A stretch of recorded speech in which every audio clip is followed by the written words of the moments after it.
पूरे के पूरे सिस्टम में परेशानी ये होती है कि जैसे मेरी तबीयत खराब हुई और मैं डॉक्टर के पास गया, या मेरे माँ बाप ने सोचा कि इस बच्चे की तबीयत खराब है, इसको ये दवाई दे देते हैं, इसका ये सुरक्षा करते हैं, प्रोटेक्शन करते हैं, जिससे कि मॉस्किटो नेट लगा दिए घर के बाहर, धुआं कर दिया मच्छर भगाने के लिए, उबला हुआ पानी पिलाने लगे, फ्रूट्स खिलाने लगे। तो जब तक बीमारी से ठीक हो रहे थे तब तक तो ये ठीक है।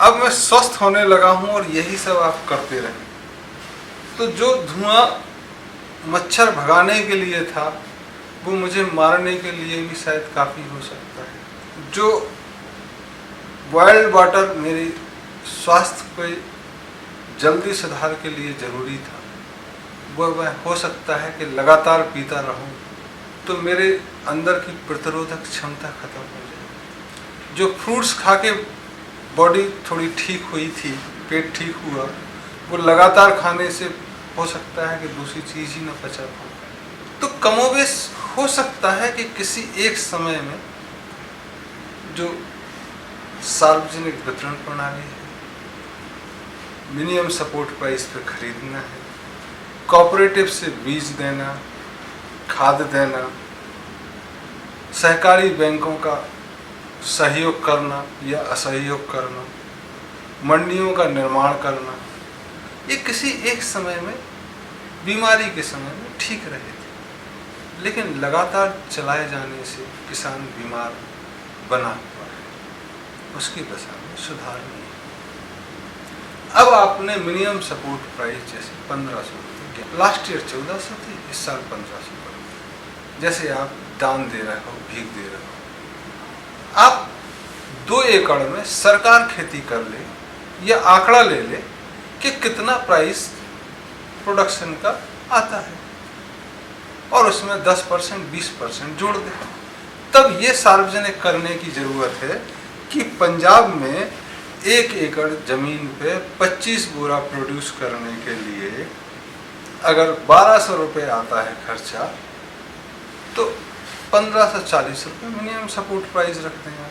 और अगर बिहार में 1 एकड़ ज़मीन में 20 बोरा पैदा होते हैं और खर्चा 1300 रुपये आता है, तो वहाँ के लिए 1500 रुपये तो कुछ भी नहीं है। या वही फसल गुजरात में 1 एकड़ ज़मीन में अगर 15 बोरा देता है, तो मिनिमम सपोर्ट प्राइस 1500 रुपये उसके लिए घाटे का सौदा है। और बाजार तो minimum support price is a maximum support price for the farmers.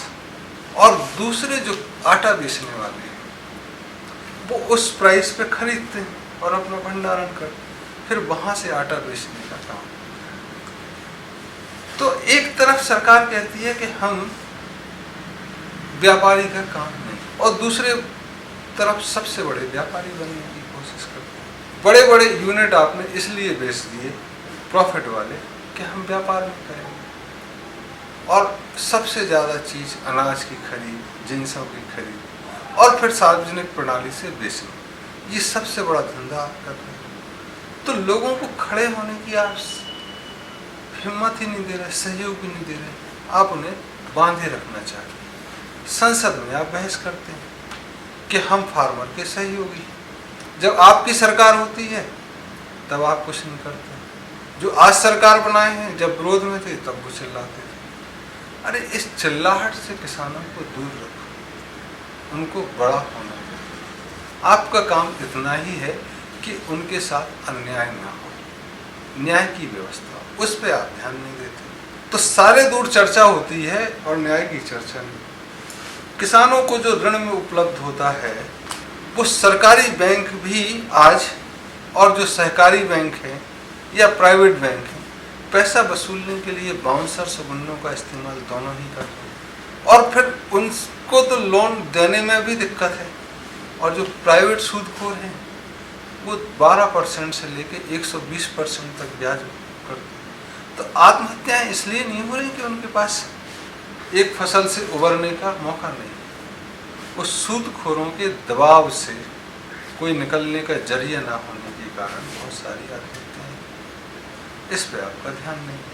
खुफिया तंत्र से आप जानकारी इकट्ठा करके इसको आराम से दूर कर सकते हैं कि जो भी ब्याजखोर, चाहे वह सरकारी बैंक हो, प्राइवेट बैंक हो या प्राइवेट सूदखोर हो, मैक्सिमम इंटरेस्ट रेट आप डिफाइन करें कि कंपाउंड इंटरेस्ट में 18% हो सकता है जो इंडस्ट्रीज को मिलता है।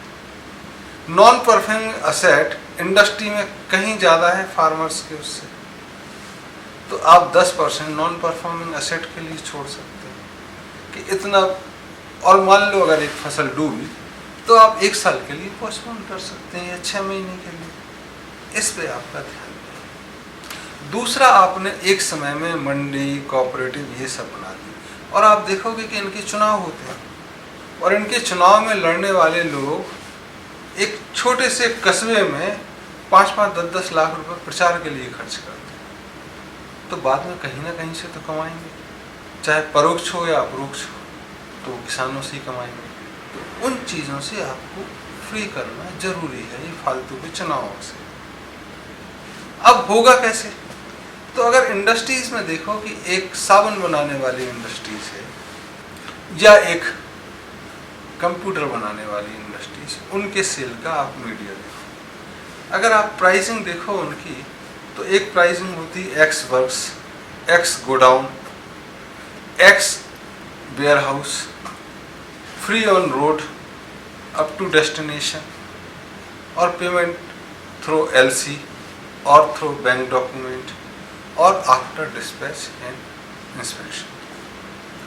यही पेमेंट हम वहाँ पे क्यों नहीं लागू कर सकते? Ex farm house, ex godown या ट्रक के गोडाउन तक, ट्रांसपोर्टर के गोडाउन तक अगेंस्ट लॉरी रिसीप्ट, ये सब पेमेंट आप कर सकते हैं किसानों के साथ डायरेक्ट। इतना बड़ा इलेक्ट्रॉनिक कंप्यूटर का नेटवर्क हो तो आप उनके थ्रू खरीद फरोख सकते हैं। जब फ्लिपकार्ट वगैरह जैसे लोग 200 रुपया का कपड़ा बेच सकते हैं और उसके लिए डिलीवरी, तो 2000 रुपये का गेहूँ नहीं कर सकते हैं क्या? अगर नहीं कर सकते तो एक व्यवस्था और अल्टरनेटिव बनाई जा सकती। ऐसे में ही जो काम पेट्रोल पंप दुबई से लाके पेट्रोल बेच सकता है, वो पास के गेहूँ खरीद के भी बेच सकता है। मंडी जाने की क्या जरूरत है? पोस्ट ऑफिस खाली हो गई काम के कारण, जो कम हुआ है, चिट्ठियों का लिखा जाना कम होना, आप उनकी सेवाएं ले सकते। स्कूलों में आप टीचरों का सब दूर सहयोग लेते हैं, तो खेती के प्रोड्यूस में भी सहयोग ले सकते हैं। तो मंडियों को विकेंद्रीकरण करने की जरूरत है, चाहे वह बैंक हो, पोस्ट ऑफिस हो, स्कूल हो, पेट्रोल पंप हो, जो सब जगह उपलब्ध हैं गाँव-गाँव में, या मंदिर मस्जिद है। सार्वजनिक वितरण प्रणाली में आपको बहुत सारी चीज़ें हटा के लगभग खत्म करने की जरूरत है। आप उनकी कॉस्ट देखोगे तो 1500 रुपये में खरीदते हैं और 500 रुपये उनका भंडारण का खर्चा हो जाता है। एक इमरजेंसी स्टॉक अलग चीज़ है जो 1 या 2 साल के लिए आप कंट्री में रख सकते हो और उसको थोड़ा थोड़ा ओपन मार्केट में बेच सकते हो। आपने सार्वजनिक वितरण प्रणाली इसलिए रखी कि आप वेयर हाउस और फूड कॉरपोरेशन चला सकें। ये तो बड़ी अजीब चीज़ है। आपको जब डिस्पोज करना है, फ्रेश भरना है, तो आप भरो और ओपन मार्केट से लो। आप एक तरफ तो सारे प्रतिष्ठान इसलिए कम करते हैं कि सरकार व्यापार नहीं करेगी, और फिर आप कर रहे हैं। तो ये अंतर विरोधों को, सिस्टम को ठीक करने के लिए कई सारे चुनावों को बंद करना है, कई सारी संस्थाओं को बंद करने की जरूरत, और बहुत सारी संस्थाओं को आगे आने की जरूरत है जो उनका स्थान ले सके। तब जाके हम किसान को जो चौतरफा घेरे हुए हैं, और बड़ी अजीब चीज़ है कि उसके हिमायती बनने के लिए उससे मुक्त करेंगे। फिर एक दलील दी जाती है कि अगर अनाज भी महंगा हो गया तो गरीब बेचारा खाएगा क्या? अरे तुमने अनाज को सस्ता करके उसको गरीब बनाया हुआ है। आपका काम न्याय देना है। मिनिमम अगर वेजेस हैं तो चाहे प्राइवेट सेक्टर में हो चाहे सरकारी, सरकार का काम है उसको इंश्योर करना कि उतना मिले।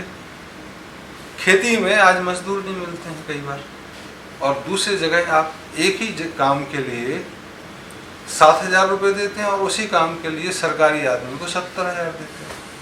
और कई जगह तो ऐसा भी है कि 7,000 वाला काम करता, 70,000 वाला बैठा रहता। इसलिए बहुत सारे असंतोष होते हैं। मारुति का असंतोष इसका एक थोड़ा थोड़ा उदाहरण था, जहाँ गोलीबारी हुई। तो ऐसी स्थिति से उभरने के लिए सरकार की जरूरत बनती है, ना कि वो प्रक्रिया जारी रखने की जिसमें हम अपने ही लोगों को एक तरह से कैद करके रखें।